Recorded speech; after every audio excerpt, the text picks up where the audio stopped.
Meni je bila ful všeč, ker je bilo vse drugače, pa nad pričakovanji, ampak drugače od pričakovanj. In če se prepustiš, je ful dobro.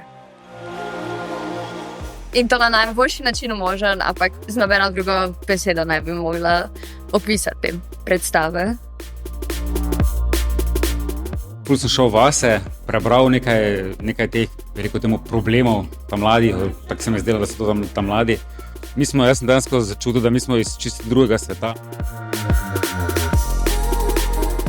V tem nekem smislu, ko razmisliš, kaj zate sploh je konec. No.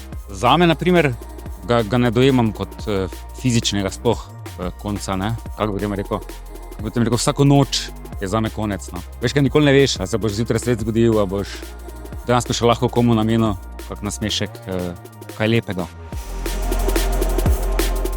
Danes mi je vse skupaj pustilo en vzrok za razmišljanje, ker marsikaj od tega, kar je zapisanega, je res.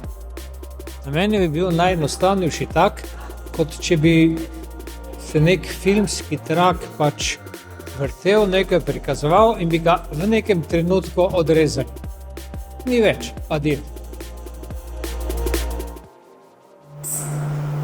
Ja, vam govorim, ni še konec. Vam bo treba še slediti, kaj za sabo pustiti.